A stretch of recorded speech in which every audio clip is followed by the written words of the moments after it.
Well, thank you very much, and thank you to Miriam. Thank you.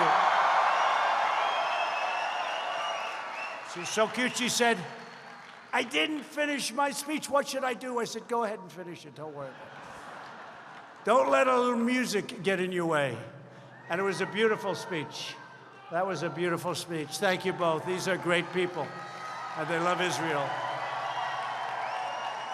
And I have to say, on behalf of everyone here today, I want to thank Miriam and Sheldon for the extraordinary commitment they make to fostering an unbreakable bond between the United States and Israel. It's unbreakable, unbreakable.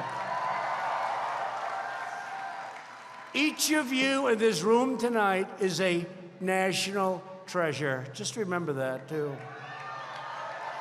Before continuing, I also want to express our profound support to our entire nation for the victims of the evil and barbaric attack at the Naval Air Station in Pensacola, Florida. Our hearts break for the families who lost their precious loved ones in this atrocity, another atrocity. We send the urgent prayers of all Americans. During times of pain, Americans always stand together and never leave each other's side. We do best under pressure. Today, I'm here to talk about how peace-loving nations can work together to build a future of greater security, prosperity, and hope for our children and generations to come. I'd like to begin by saying how truly thrilled I am to become the President of the United States and to address the fastest-growing Jewish organization in the nation, the Israeli American Council. Thank you. Great job. Great job. Fastest growing in the nation. Wow, that's big stuff. But I know some of the people in this audience, many of you I know, and I'm not surprised to hear that. Thank you for the invitation to address you today, and congratulations to your outstanding Chief Executive Officer, Shoham Nicola. Shoham, thank you. As well as your leadership and all of those incredible people that work so hard. Nady Sadoff. Nady, where are you, Nady? Thank you very much. Great job. And Sean Evahayim. Thank you. I don't know if that was good, but not bad. We wanted to put a little extra spin on it. Thank you, Sean. Great job. We're also grateful to be joined by a group of incredible people that are with you all the way. A friend of mine, a man who's done a fantastic job for this country, Secretary Ben Carson. Ben, where are you, Ben? Ben. Thank you, Ben. Incredible job. And we have two warriors, and they are congressmen, and they're fighting all the time, and they're defending our country, defending your president against oppression. And that's what it is. And our poll numbers keep going up. You'll explain that to me. But they are indeed warriors. Congressman Jim Jordan, Congressman Michael Waltz, please stand up.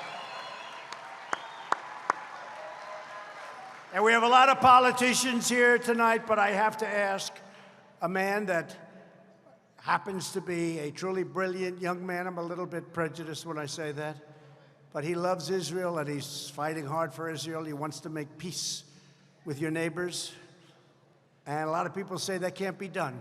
A lot of people say it can't be done. It's the hardest of all deals.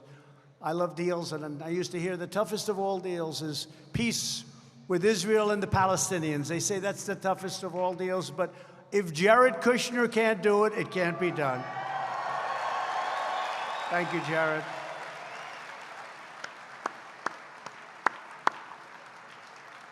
Thank you, Jared. Incredible job he's doing. He wants to see that, and he loves Israel, that I can tell you. We're delighted to have with us President Juan Orlando Hernandez of Honduras and the First Lady of Honduras. And I have to tell you, thank you, sir, that President Hernandez is working with the United States very closely. You know what's going on our southern border, and we're winning after years and years of losing. We're stopping drugs at a level that has never happened. Unfortunately, the drugs become worse. They become bigger quantities. You have no idea what's happening. They're being smuggled in from all parts of the world. But we've never had anything like it, and we're building a wall. Now we're up to almost 100 miles. And we're getting a lot of support, not only from Honduras, but from Guatemala, from El Salvador. We're getting tremendous support from Mexico. Mexico's got some difficult problems, as you know, but they are really helping us, and the president of Mexico has become a friend of mine, and he's working hard. Right now, we have 27,000 Mexican soldiers on our southern border telling people you can't come in. You know that, right? That's a good job they're doing. So thank you, and thank you, Mr. President, Madam. Thank you very much for coming. Let me also extend my deep appreciation to Israel's ambassador to the United States, a great gentleman and a friend of mine, Ron Dermer. Ron Dermer. Ron, thank you. Known you a long time, Ron, haven't I? Long before this. Thanks as well to Florida Chief Financial Officer, Jimmy Patronis. Thank you, Jimmy. Thank you, Jimmy. Thank you. Great job. Florida, wow, got a good fan club. Florida Senate President Bill Galvano. Thank you, Bill. Majority Leader of the Florida House, Dane Eagle. Thank you, Dane. And Chairman of the Florida Republican Party, Joe Gruters. Thank you, Joe. Great job. How are we doing, Joe? I think we're doing pretty well, Joe, right? Tells me we're leading every poll. We're doing better than we did on election night, but you know what? We'll take election night. It was just fine. Somebody said we're way ahead. I said, let's just win by one vote. That's okay, too. Now we're way ahead. We're doing good. We're all doing good together.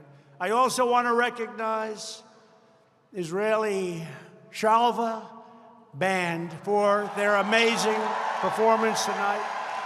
You're going to hear them again in a couple of minutes. I want to thank you very much. That was a great performance. Millions of people watched their terrific appearance at Eurovision earlier this year. They were incredible, and they are an inspiration to the entire world, and thank you very much. They're going to be back. They're going to be back. This is truly an extraordinary time for America. Our economy is booming like never before, and our people are thriving.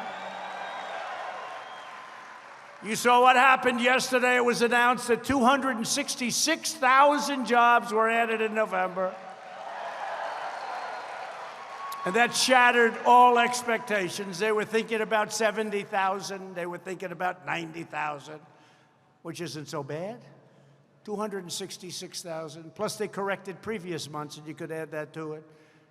Plus, we created 50,000 manufacturing jobs. Remember the previous administration?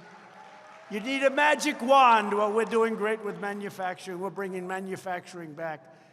If you don't have manufacturing, what do you have? Not a lot of good things. But we're bringing manufacturing back. We've created 7 million new jobs since the election. And if I would have said that before, or if I would have said that during the campaign, the fake news media would have gone crazy. They would have said that's not possible. Nearly 160 million Americans are now working. That's the highest ever recorded in the history of our country. We've never had so many people work. Unemployment has reached the lowest level in half a century. America is winning again. America is respected again. America is winning and respected, frankly, like never before. It's happened. Now it's truly my honor to be here this evening to celebrate our progress, to deepen the incredible partnership between the United States and Israel. And it suffered very gravely in the last administration. I don't know if you know that. So many of you voted for people in the last administration. Someday you'll have to explain that to me, because I don't think they liked Israel too much. I'm sorry. I don't think they liked Israel too much. After 8 long years in which our alliance was undermined and neglected, I am happy to report that the United States-Israeli relationship is stronger now than ever before. America and Israel are woven together by history, heritage, and the hearts of our people. We share a love of freedom democracy, religious liberty, the rule of law, and national sovereignty, and we share that. The story of Israel is a tale of triumph in the face of centuries of oppression and persecution. The Jewish people endured, persevered, and flourished beyond measure, building a thriving, proud, beautiful, and mighty nation in the Holy Land. The friendship between our countries is essential to achieving a more safe, just, and peaceful world. That is why every single day since I took the oath of office, I have stood firmly, strongly, and proudly with the people of Israel. You know that. The Jewish state has never had a better friend in the White House than your president, Donald J. Trump. That I can tell you. For over 20 years, every previous president promised to move the U.S. Embassy to Jerusalem, and they never acted, they never did it, they never had any intention of doing it, in my opinion. But unlike other politicians, I kept my promises. 2 years ago this week, I officially recognized Israel's true and eternal capital, and we opened the American Embassy in Jerusalem, finally.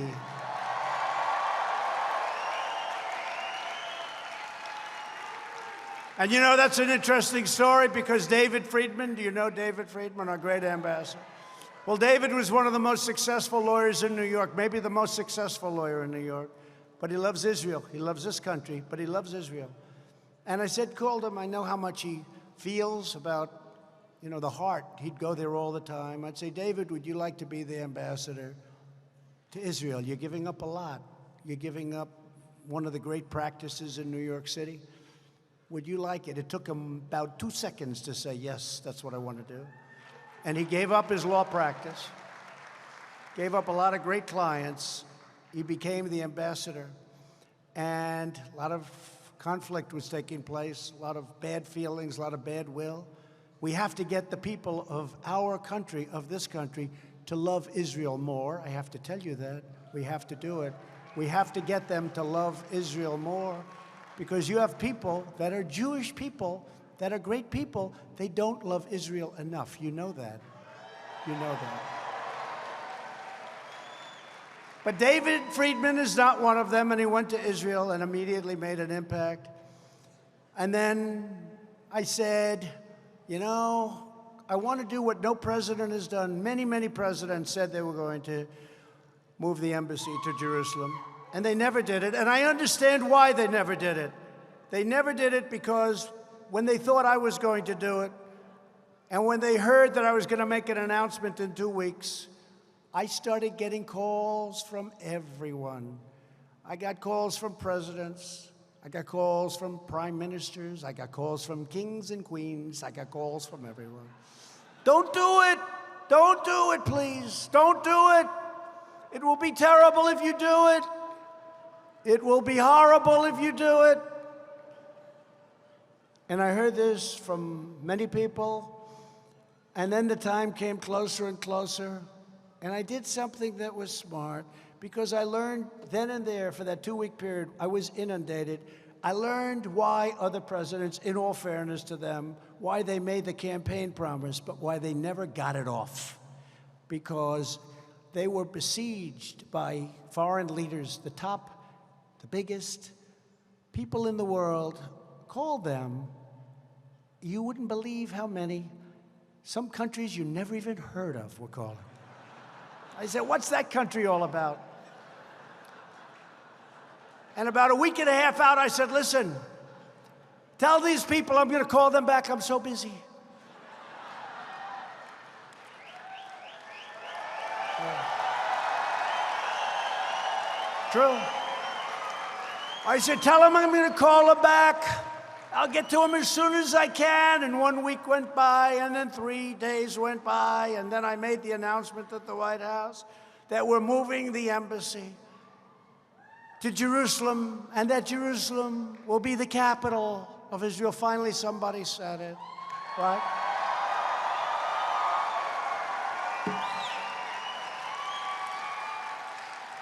And it was a big deal, and it was great.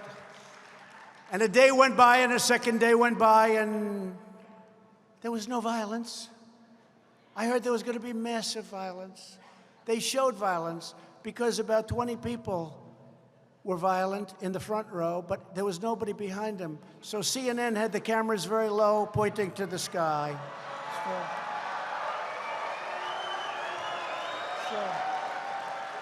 They said massive crowds have gathered. Massive crowds. And I looked, I said, that's a strange angle. I've never seen that angle. It was like you had a cameraman sitting on the floor pointing up. But every once in a while you say, there's nobody behind the people in the front row. What's going on? And it was a con. It was fake news as usual. So these days went by, and then I made the phone calls, and I'd call up the kings, and I'd call up the queens, and I'd call up everybody, the presidents, the prime ministers. I'd say, hi, I'm sorry, I couldn't get back to you quickly, but what's up?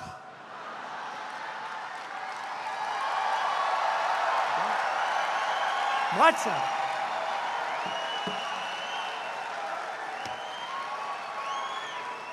And they said,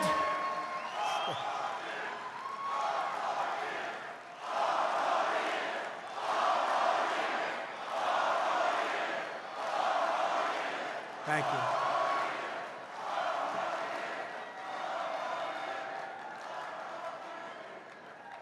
Well, I learned all these tricks from Sheldon, so, you know. So I call, hi, King, what's up? What's happening?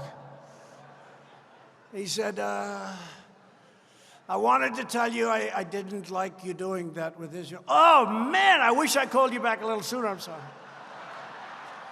Call the president. What's up, President? I wanted to tell you not to do that, sir, but you've done it. What can I said, yeah, I wish, hey, you know. I wish I could have gotten you sooner, but I was so busy. I took about 40 of those calls, right? Everyone was the same. I wanted to tell you. I said, but, you know, in the meantime, it opened, and it was, you know, really pretty amazing. It was done. We did the deal. Then we had a problem. We had to build it. And I'm a builder. I'm really a good builder. I really probably do that the best. Some people said, are you a better builder or a better politician? And I thought I was going to say builder, because I really was good, you know? I built good. And then I said to myself, well, let's see, I was a good builder. I was very successful. I did a great job, not a build. But then I got into politics. And I only ran once, and I became president. So I guess I'm a better politician. Right? I don't know. Maybe I'm a better politician. I don't know. Maybe I'm a better politician. I don't know. But I'm a good builder. So we now have the designation, and one of the generals, good general, came in front of me. Sir, would you please sign this order? And you know, in the United States, plenty of money, this is the most beautiful orders you've ever seen. You know, I'm used to signing just like a piece of paper, but now you have these gorgeous books that are solid leather, and everything's leather, leather, leather, beautiful. Everything's beautiful. These are like notes that don't even mean anything to me. I don't use them. Like, look at that. Isn't that beautiful? I'm used to getting a piece of paper, but this is the way they do. So they bring in this gorgeous folder, twice the size of that. I said, what is this? Sir, this is for the embassy in Israel. I said, well, we just announced it, so what is it for? We're looking for land, but this is a commitment to spend $2 billion. I said, $2 billion? It's like a one-story building, right? Sir, we're looking for land, and we have some locations that we think are very good, but it's very expensive in Jerusalem, sir. But we have the right to go up to $2 billion, sir. And I had the first name. I had Donald signed.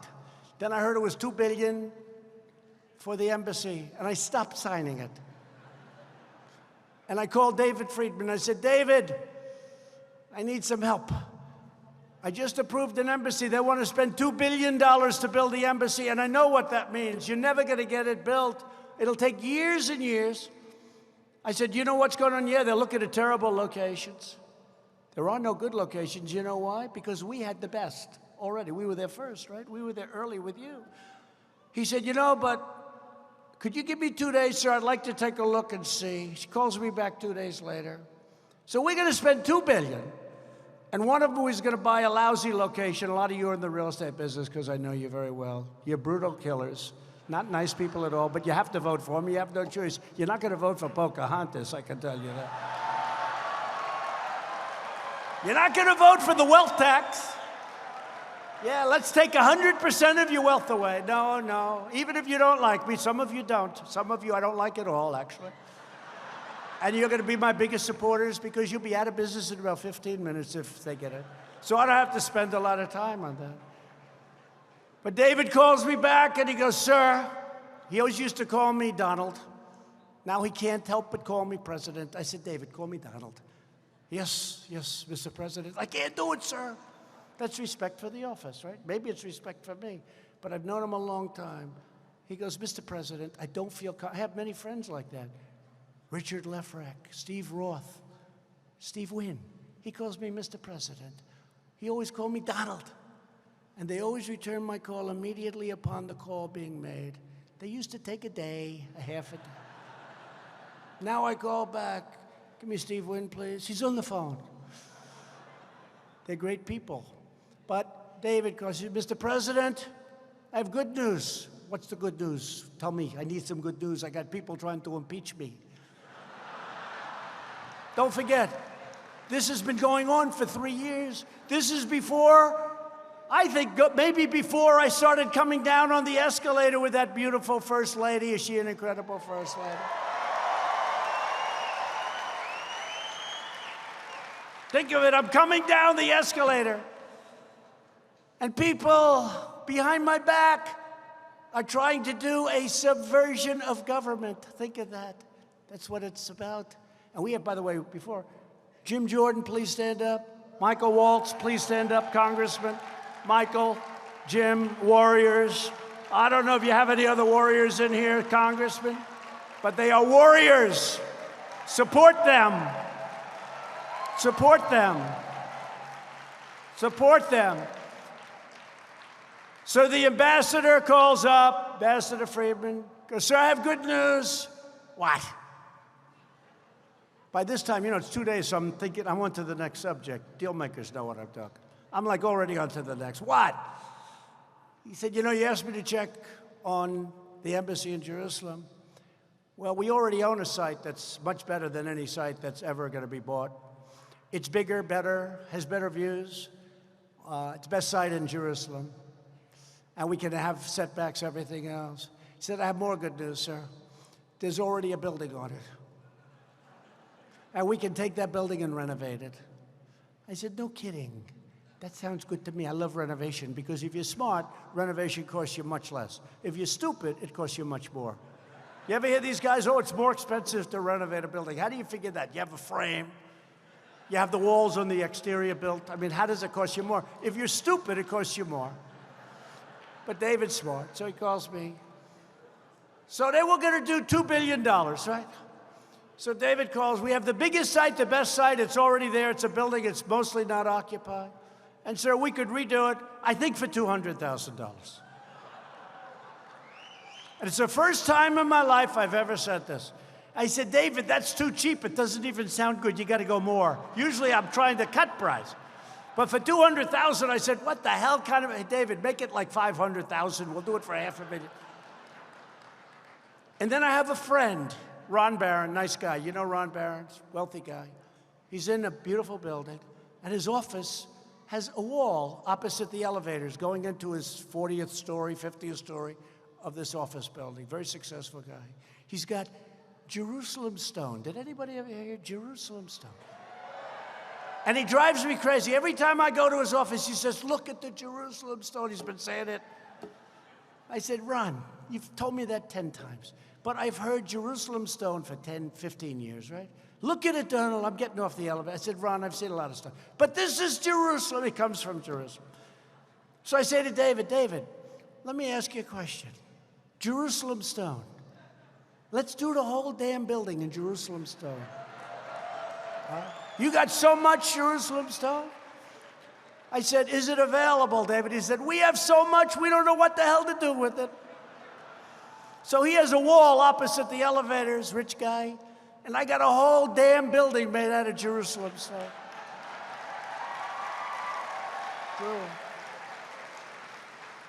So the end of the story is this.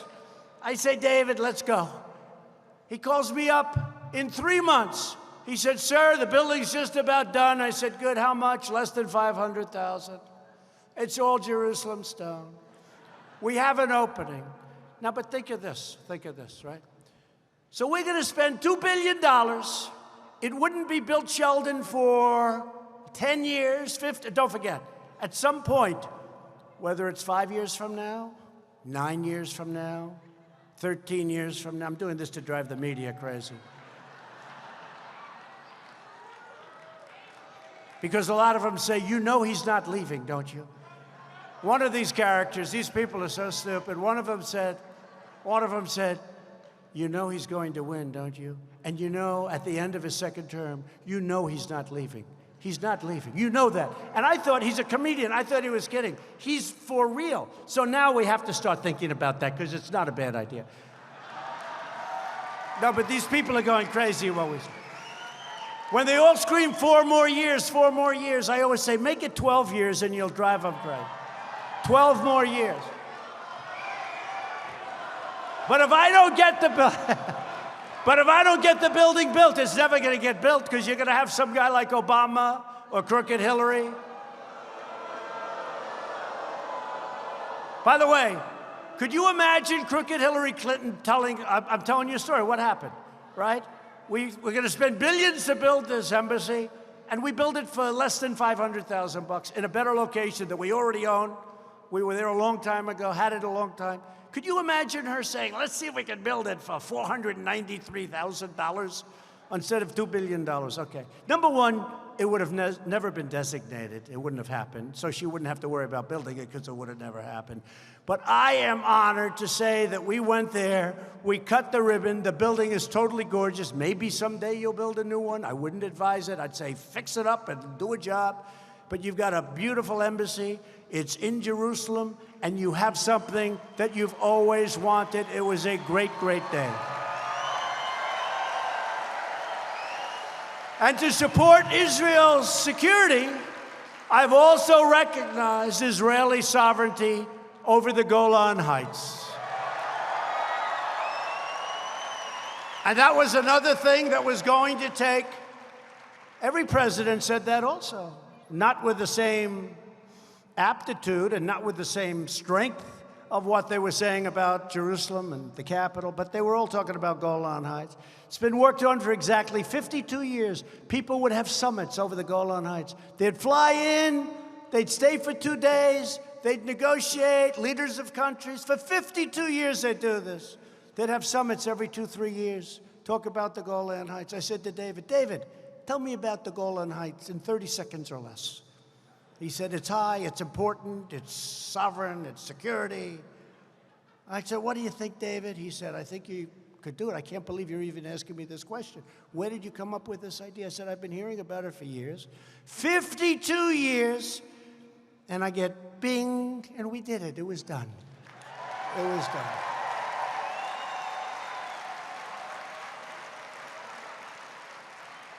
And as Israel has endured the new wave of rocket attacks in recent weeks, my administration has made clear that America supports Israel's absolute right to self-defense. We've also called for the release of Israeli hostages and the return of the remains of Israeli soldiers captured by Hamas terrorists in Gaza. And this evening, as you probably heard, we're honored to be joined by Racheli Frankel and Bat Galim Sher, 2 mothers of Israeli boys who were kidnapped and murdered by Hamas terrorists in 2014. Racheli and Bat Galim have responded to that terrible evil with courage and inspiration. They've established an award to recognize leaders who advance unity among Israelis of all backgrounds and religions, striving to build a more secure and hopeful future for us all. So Rakali and Badgalam, we cannot fathom your grief, but we will honor the sacred memory of your sons forever. Thank you very much. Thank you very much. Thank you. Thank you very much.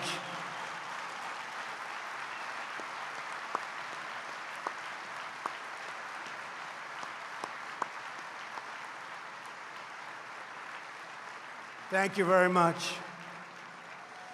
To combat these wicked extremist organizations, I signed legislation to withhold U.S. taxpayer dollars from the Palestinian Authority until they stop rewarding terrorists with blood money.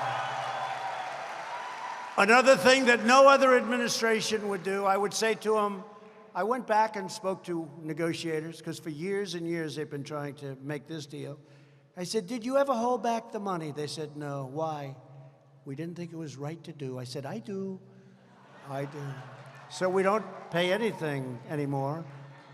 And we look forward to the day when we can help out. But right now, if they're going to say bad things about us, if they're going to do evil acts, we're not paying it. And that's the way it is. That's the way it is. It's a lot of money. Almost $600 million a year.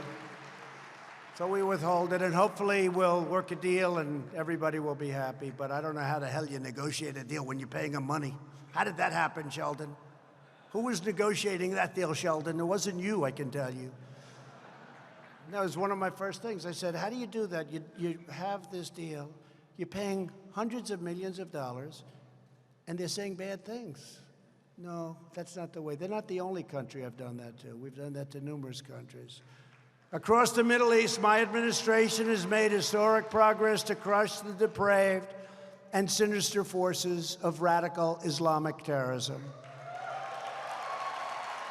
When I took office 3 years ago, ISIS controlled more than 20,000 square miles in Iraq and Syria. That's the equivalent of the state of Ohio in size. Today, the ISIS caliphate has been 100% obliterated, 100%. And just a few weeks ago, U.S. Special Forces, incredible soldiers, brought the world's #1 most wanted terrorist to justice. The monstrous animal known as al-Baghdadi, the founder and leader of ISIS, is dead.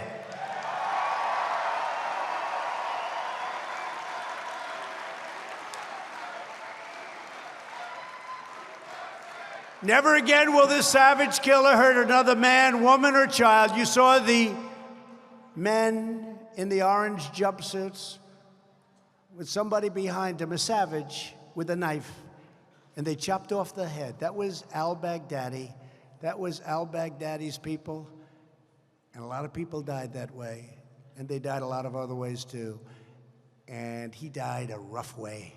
And these soldiers, 68 of them, they jumped off those helicopters, and I watched it.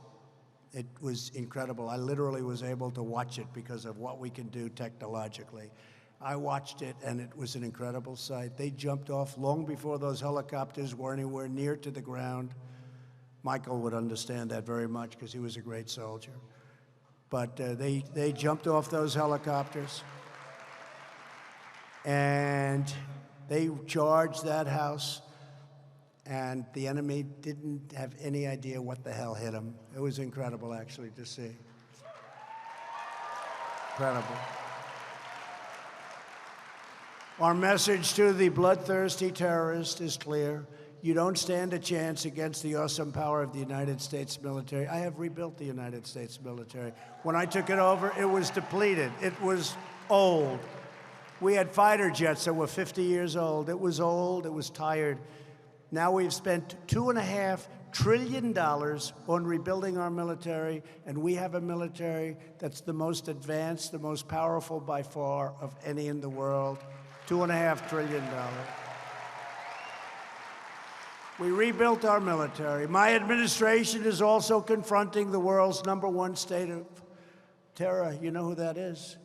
Your state sponsor of terror, the brutal dictatorship in Iran.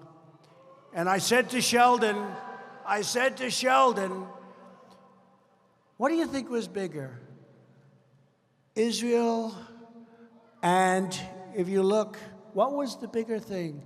Israel and the embassy going in, and it became Jerusalem, the capital of Israel, or the Golan Heights? He said, neither.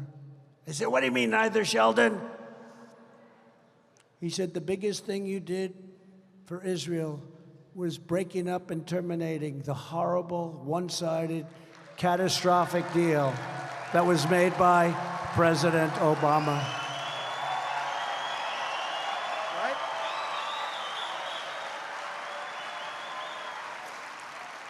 I said, I never thought of it that way, Sheldon, but I agree with you. If you want to know the truth, I agree with you. We paid $150 billion to Iran, $1.8 billion in cash. We got nothing. But that's a different country today. That doesn't mean they're going to come out and hit, and they might not. But they have riots all over their country. They don't have money.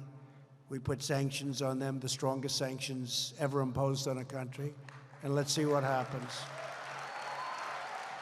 Their GDP went down 25% this year. 25. Nobody's ever even heard of that. So we'll see. And you know what? Can never give them a nuclear weapon. We can never do that. We can never do that. But maybe we'll be able to make a deal. The regime funds violence and chaos and mayhem throughout the region, but the greatest victims are its own people. In recent weeks, we've seen the Iranian people rising up to reclaim the noble destiny of their nation. In response, the dictatorship has killed hundreds and hundreds and probably thousands of those people.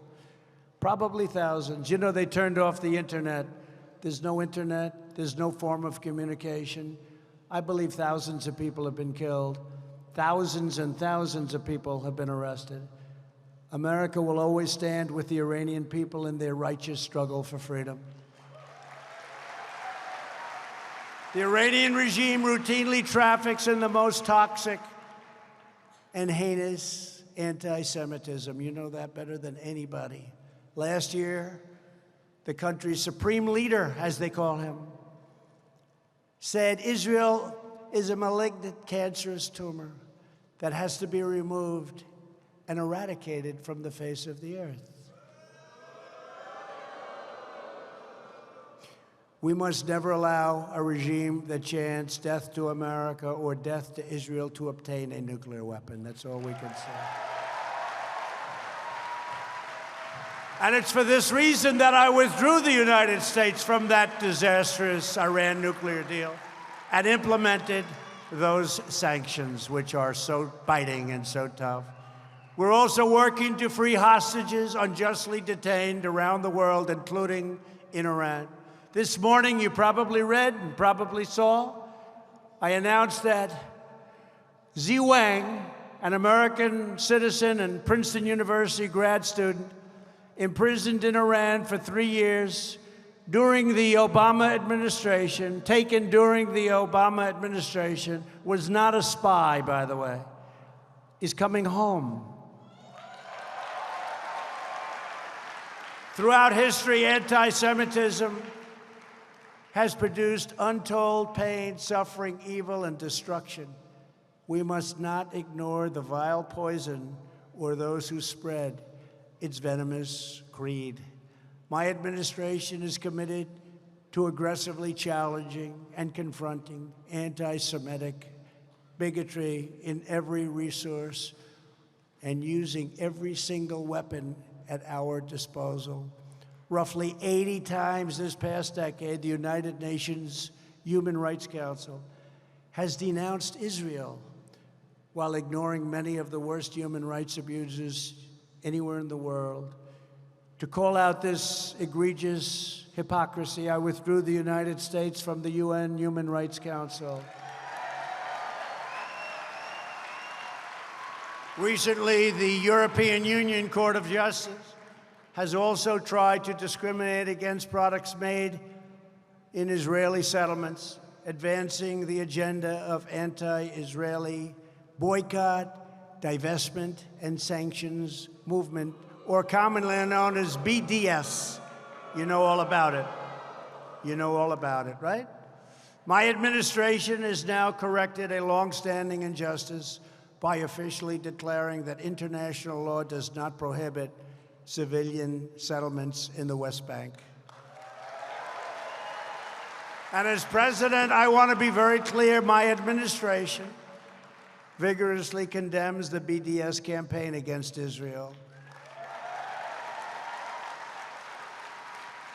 But sadly, BDS has also made disturbing headway on American college campuses. You know that, don't you? Here with us today is Adela Cojab, a recent graduate of New York University, who courageously stood for Israel in the face of hostility and bigotry. Incredible hostility and incredible bigotry. Adela, would you please come up and quickly, or not quickly, any way you want, share your story. Please come up. Thank you.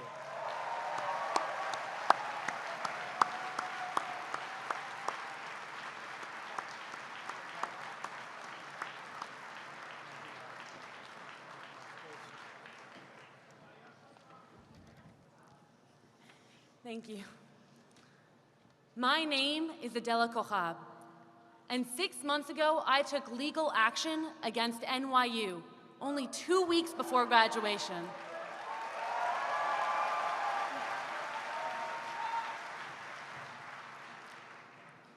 My university failed to protect its Jewish community from ongoing harassment, from attacks on social media to resolutions on student government, to boycotts, flag burnings, and physical assault. The physical assaults ended in 2 arrests, and the university didn't stand idly.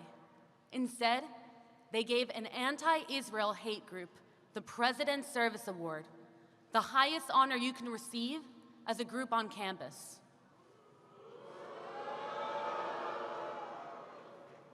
I was notified my case was accepted by the Department of Education, and an investigation has been launched against NYU for failure to protect its community.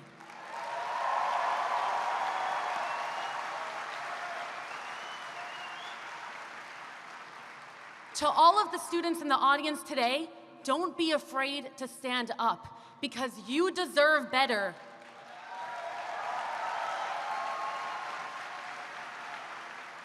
And as an immigrant myself from Mexico City, I am extremely thankful to live in a country where the Office of Civil Rights takes the concerns of Jewish students seriously.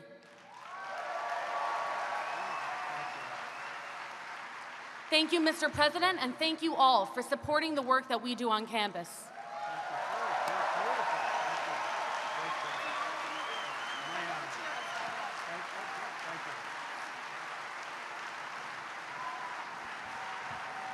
Thank you, Adela.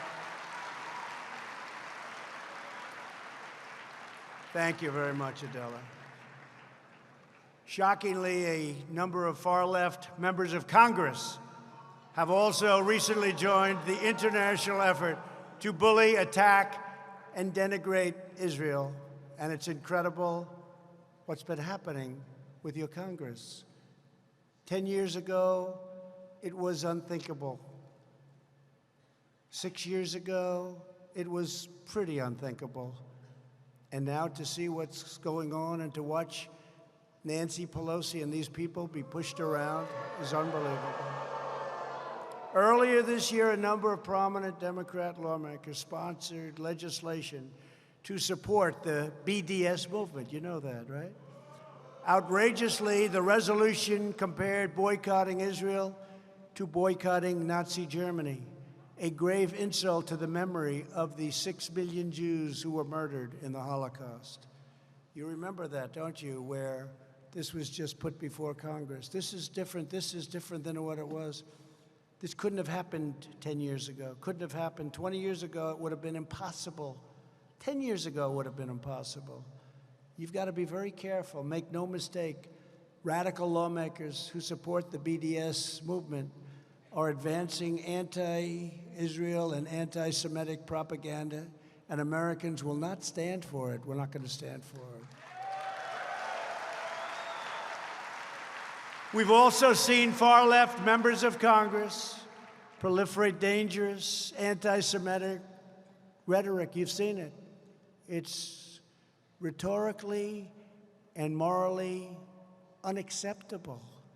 One lawmaker even wrote that Israel has hypnotized the world and said support for Israel is all about the Benjamins. You heard that? And I'll be honest, that's one of the nicer statements. Far worse, she said far worse than that, and so did others in Congress. My administration strongly opposes this despicable rhetoric, and as long as you're, and I am standing before you, as long as I'm your president, it makes no difference. It's not happening, okay? It stops at my desk. I said in my State of the Union address last year, with one voice, we must confront this hatred anywhere and everywhere that it occurs. We're grateful to be joined tonight by our new special envoy to monitor and combat anti-Semitism, Elan Carr. Elan, please come up and say a few words. Elan, please.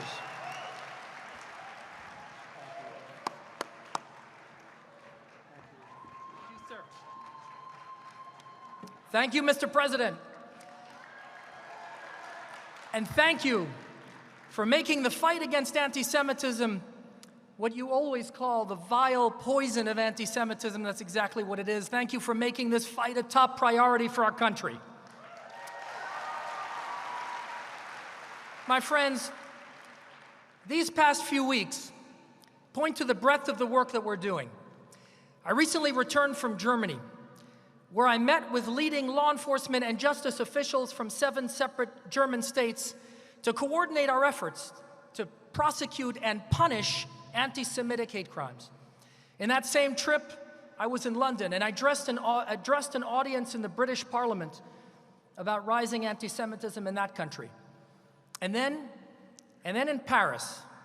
In Paris, we worked together with parliamentarians to advance a bill to adopt the formal International Holocaust Remembrance Alliance definition of anti-Semitism, and I want to thank the French National Assembly for passing that by a 2/3 margin. And during those same weeks, I was on interagency phone calls and conferences with Washington to address the appalling anti-Semitism rising on college campuses, as we just heard, across America and across the world. These are only the most recent examples of the multi-front battle we're waging. At the President's direction, we are simultaneously confronting far-right ethnic supremacy, radical left Israel hatred, and militant Islam. And with the Trump administration's continued leadership, I'm hopeful that we will roll back this rise in anti-Semitism, both here at home and abroad. Thank you all for your partnership in this vital work. Thank you, Mr. President, for everything you are doing to fight anti-Semitism, to protect the Jewish people throughout the world, and to support the State of Israel. We are in your debt. Thank you so much.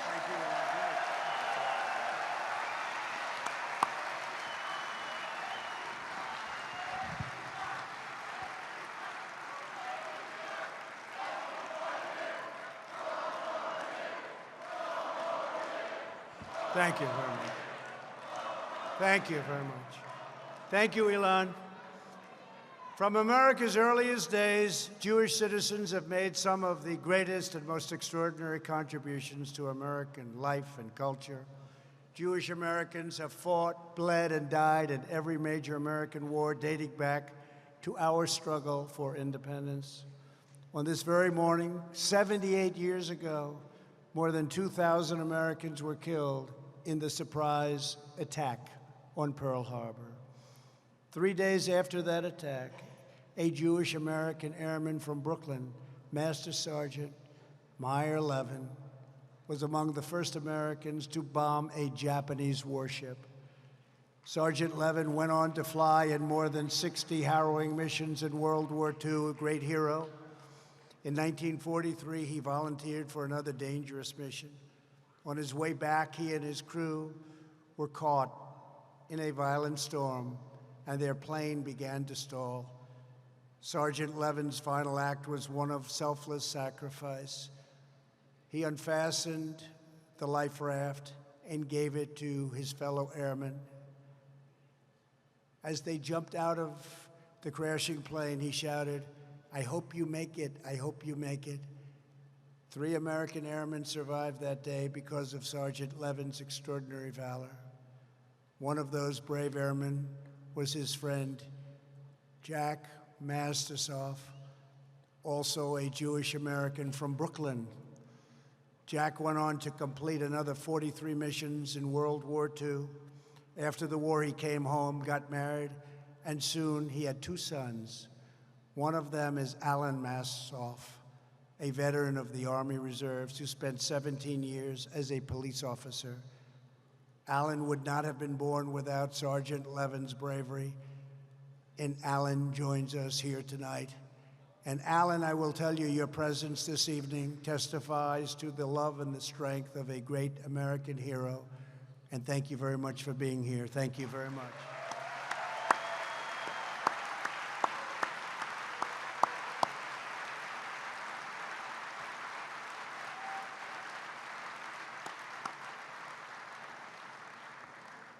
Thank you, Alan.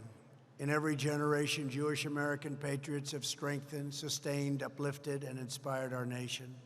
In a moment, the Shalva Band will conclude this event with a song that we know very well.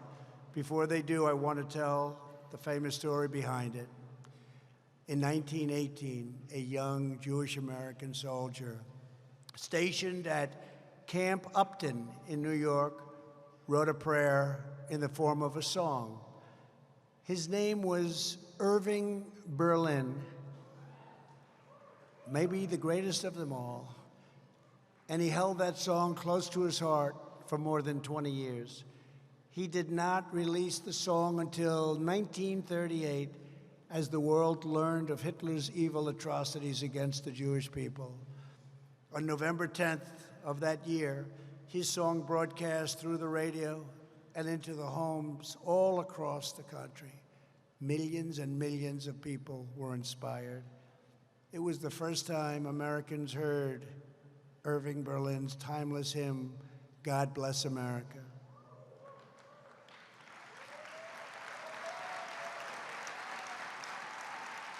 These words became the prayer of our nation, the prayer that traveled to the islands of the Pacific, to the beaches of Normandy, and all the way to Nazi territory, where American soldiers opened the gates of concentration camps and liberated Jewish survivors. It's the prayer that Americans sang as we faced down communism and as we came together as one nation after 9/11. It's the prayer that still unites us today, and the hope that burns bright in our hearts, because we are proud American patriots. We love this magnificent nation with every ounce of our strength, spirit, and soul. So tonight together, we ask that God bless our military. We ask that God bless our veterans. We ask that God bless our cherished ally, the State of Israel. And with our flag waving high, our people standing tall, and our faith forever strong, we say our prayer once more: God bless America, our home, sweet home. Thank you. Now I'd like to ask the Shalva Band back to the stage for a very, very special performance. Thank you very much. Thank you, everybody.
They are fantastic. Thank you. Shalva Band. Thank you. Fantastic. So it's been a great honor to be with you tonight. God bless Israel. God bless America. Thank you very much. Thank you. Thank you.